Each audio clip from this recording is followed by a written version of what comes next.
இந்த கதையை சொன்னோன்னே நீங்கள் நினைப்பீங்க, ஃபாதர் நம்ம கோயிலில் நடக்கிறத சொல்கிறாரு. அது இல்லை, இது எப்பயோ நடந்த ஒரு விடயம். பல ஆண்டுகளுக்கு முன்பு நான் எனது ஆலயத்தில் திருவிழாவை கொண்டாட ஆயத்தம் பண்ணி கொண்டிருக்கும் பொழுது, நம்ம கோயிலை போலவே அடுத்த நாள் உணவு சந்தை ஏற்பாடு செய்திருந்தார்கள். நம்ம ஃபன் ஃபேர்ன்னு சொல்லுவோம் இல்லையா? அதற்கு மக்கள் பலவிதமான உணவுகளை தயாரித்து கொண்டிருந்தார்கள்.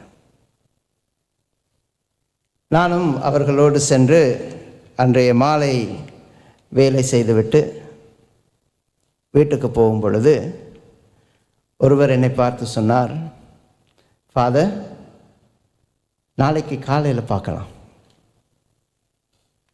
நாளைக்கு காலையிலையா? இன்னைக்கு மாலையில் பூசை இல்லையா?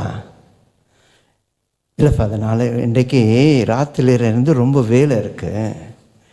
நாளைக்கு நம்ம வடையெல்லாம் சுடணும். உங்கள் மெனுவில் வடையில் தானே இருக்கா? சரி, இடியப்பம் சுடணும். இடியப்பம் தெரியுமா? புட்டு மாயம். இடியப்பம் செய்யணும். நிறைய வேலை இருக்குது ஃபாதர். அதனால் திருப்பள்ளிக்கு வர்றதா எந்த விதமான உத்தேசமும் இல்லை. அப்போ நான் அவருக்கு சொன்னேன், இல்லை தாராளமாக வர வேணாம், நோ இஷ்யூ. ஃபாதர், நீங்களே இப்படி சொல்லலாமா அப்படின்னு நீங்கள் கேட்குறது எனக்கு கேட்குது. நான் சொன்னேன், நீங்கள் தாராளமாக வராமல் இருங்க, நோ இஷ்யூ. ஆனால் இன்றைக்கு பிரசங்கத்தில் இந்த கதையை நான் சொல்லுவேன். இந்த கதையை சொல்லிட்டு அடுத்த வருஷத்துலேருந்து இந்த உணவு விருந்து நடக்கும் நாளில் நம்ம ஒன்றுமே செய்ய போகிறதில்ல, கடையில் வாங்கி வச்சிடலாம் சொல்லிட்டு நான் போயிட்டேன். ஆனால் பூசைக்கு வந்து பார்த்தா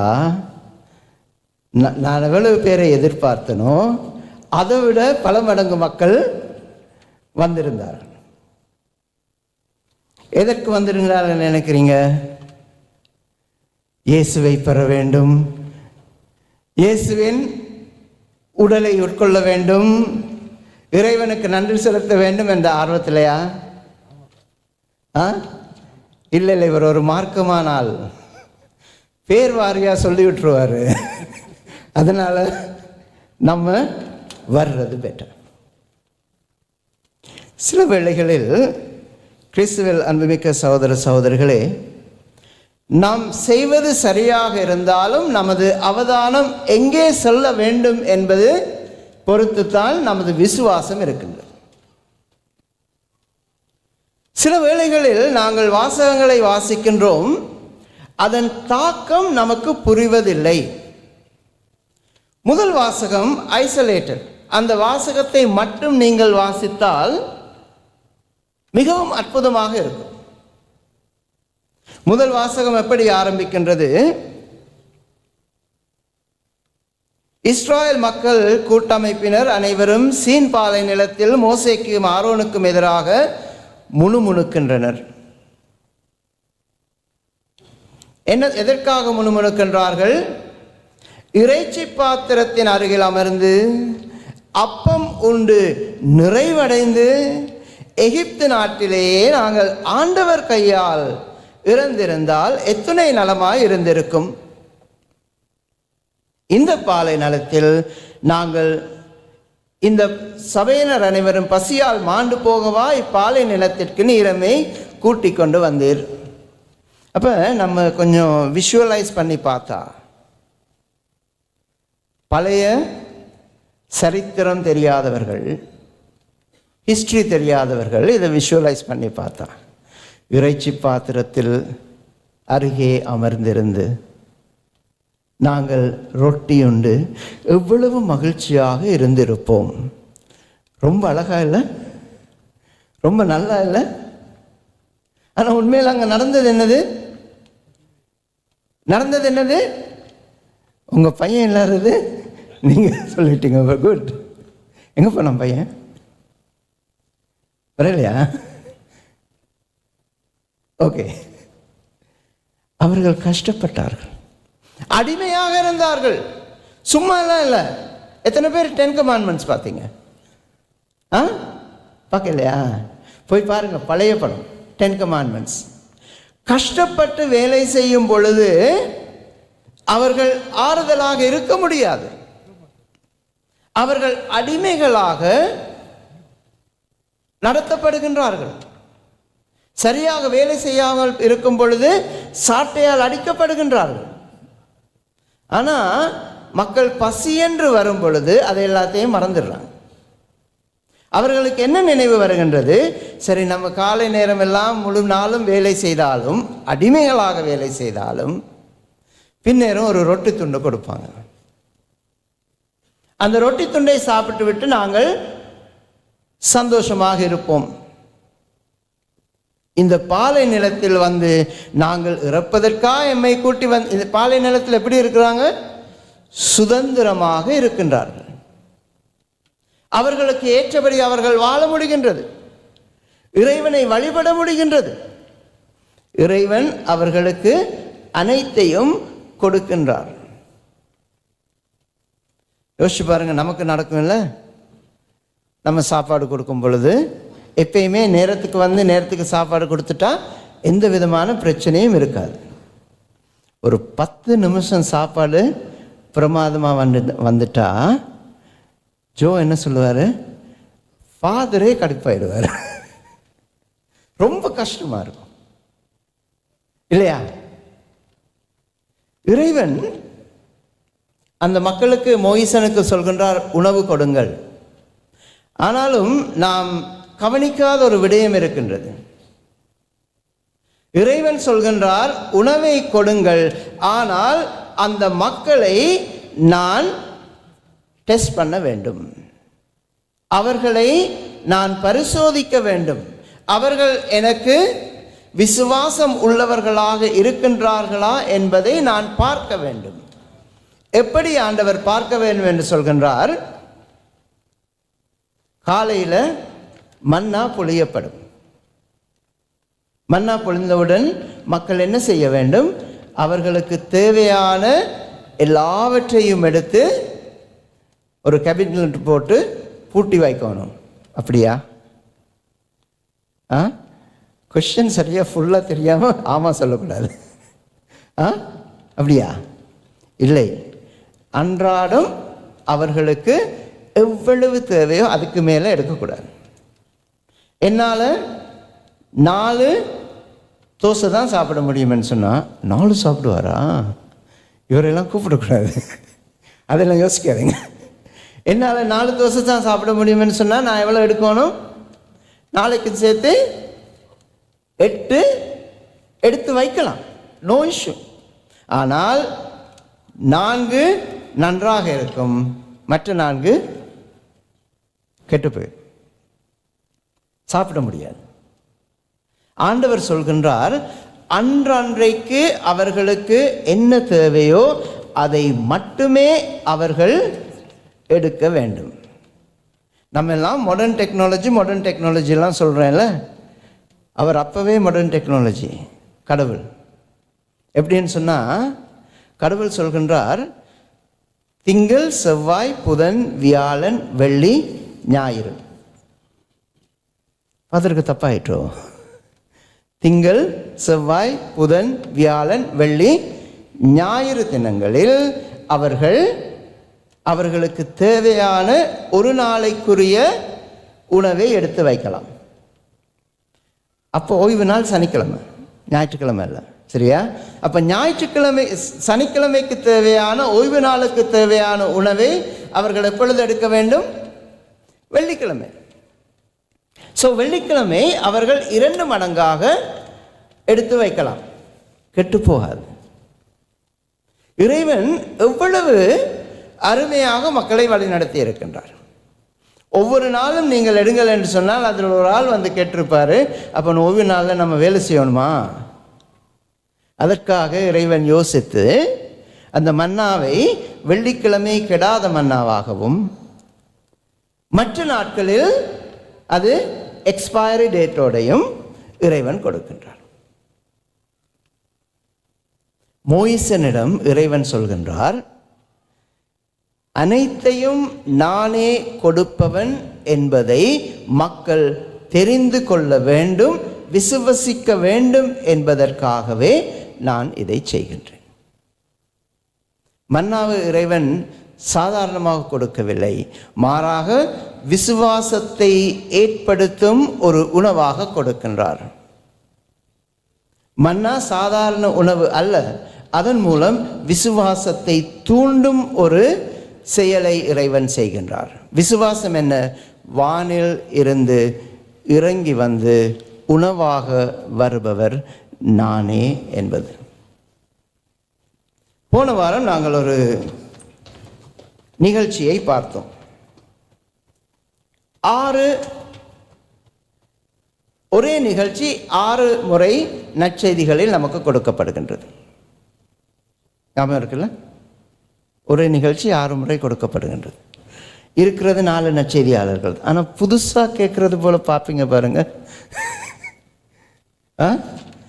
5 அப்பங்களை அல்லது 7 அப்பங்களை 5000 பேருக்கு அல்லது 4000 பேருக்கு பகிர்ந்து கொடுக்கும் அந்த நிகழ்வு.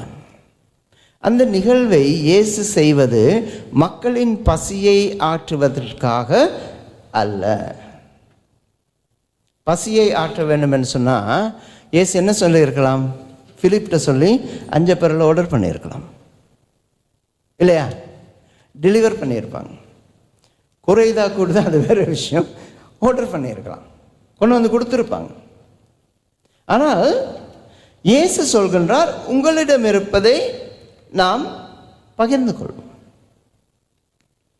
அவர்களிடம் இருப்பதை பகிர்ந்து கொண்டு வயிறார உண்ட பிறகு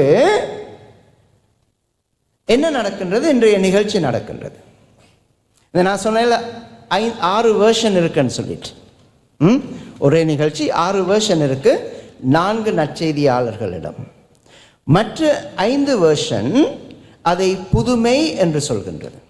எப்படி? புதுமை என்று சொல்கின்றது. மிரக்கிள். மிரக்கிள் என்று சொன்னால் ஒரு விஷயத்தை பார்த்துட்டு வாவ் நல்லா இருக்கே, அவ்வளோதான் புதுமை.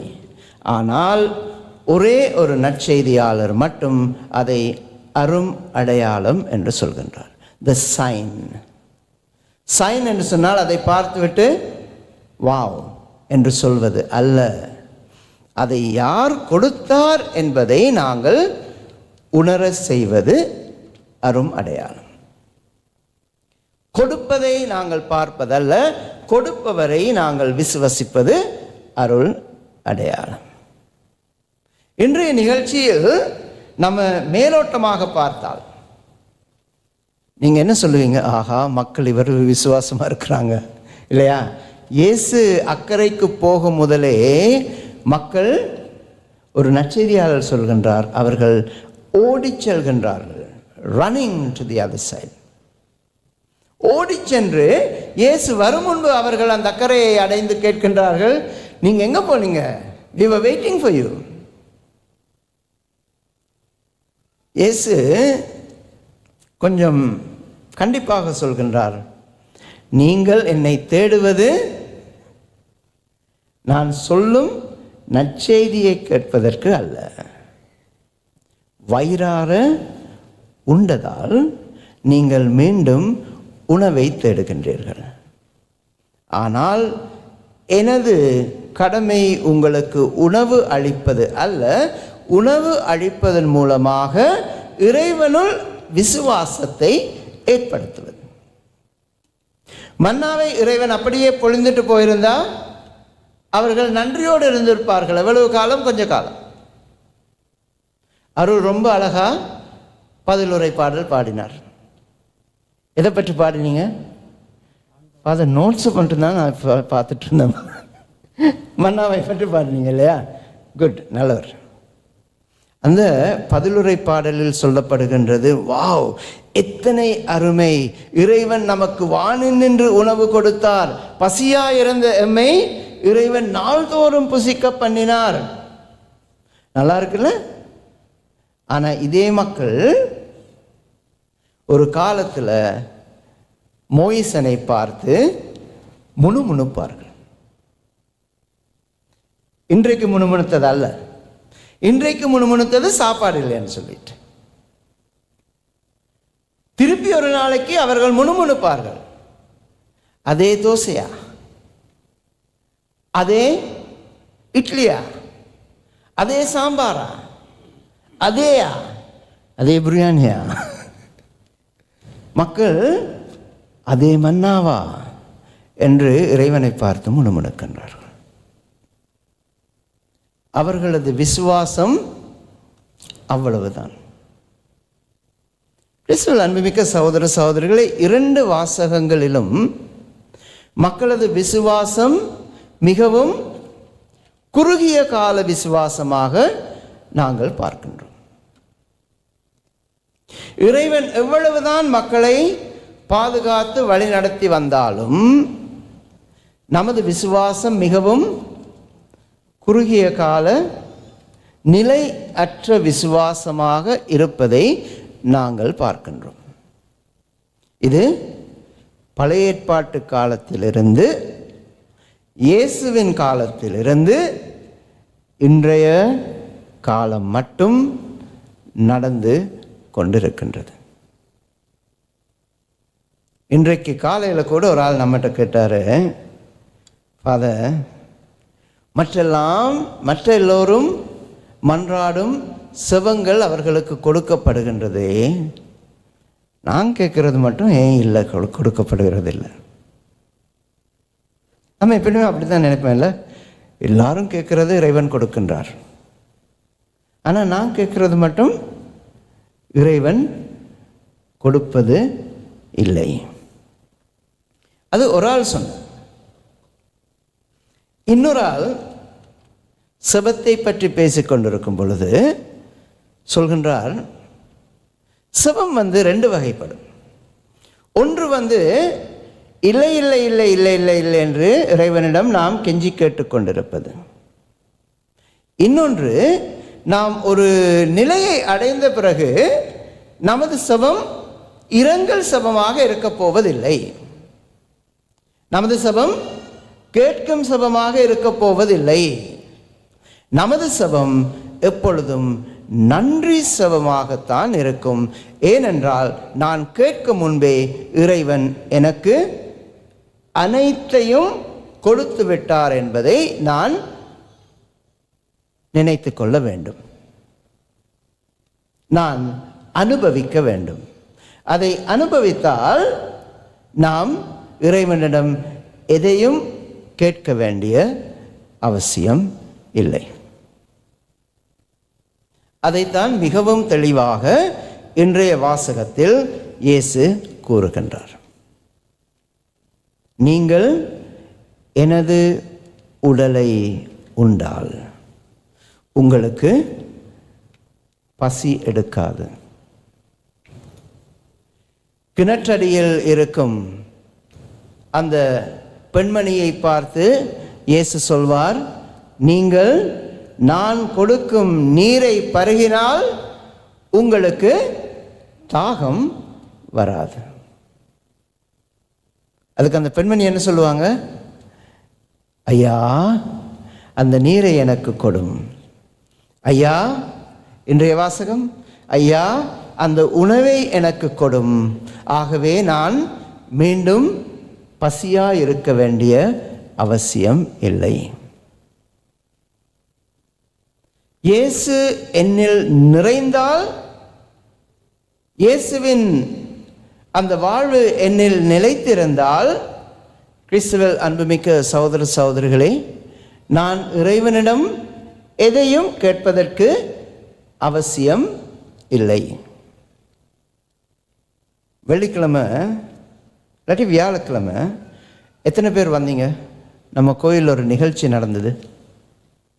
எத்தனை பேர் வந்தீங்க? பரவாயில்ல, ஒரு பானை சோறுக்கு 5 சோறு பதம், ஒரு 5-6 பேர் வந்திருக்கிறீங்க. ஃபாதர் டெரிக் ஒரு விடயம் சொன்னார்.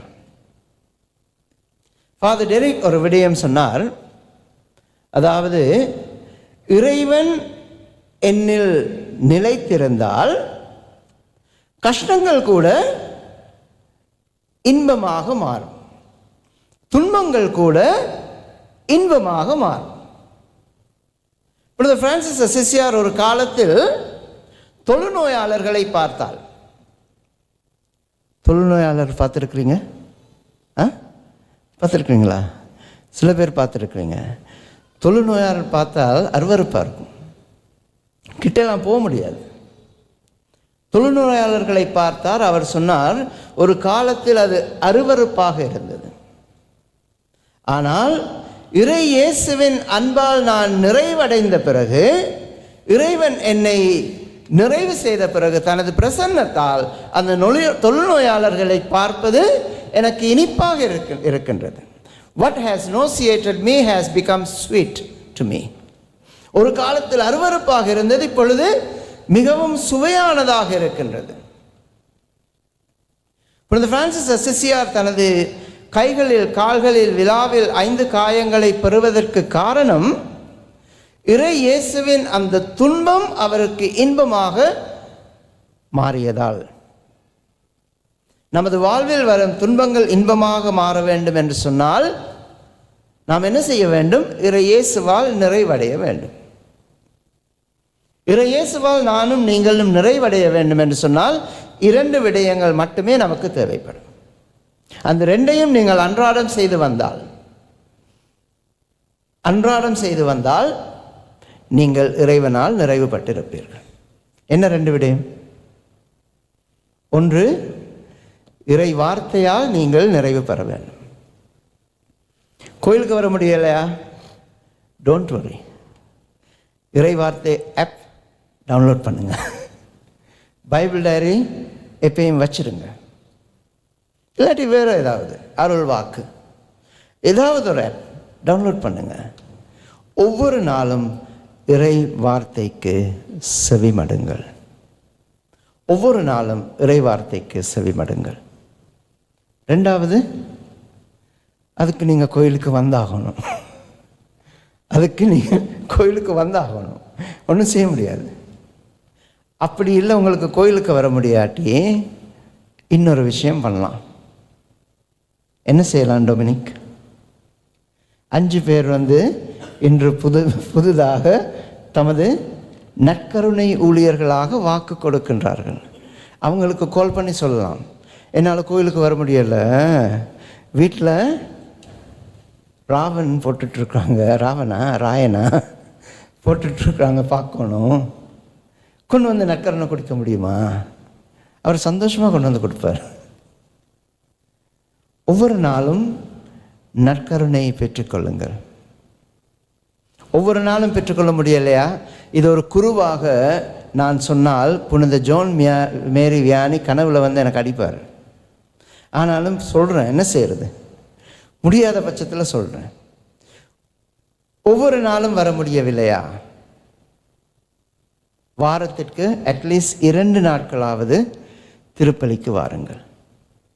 ஞாயிற்றுக்கிழமை சனிக்கிழமை நிச்சயமாக வரணும், ஒரு நாள் இல்லையா? இன்னொரு நாள் அடிஷனலாக வாருங்கள்.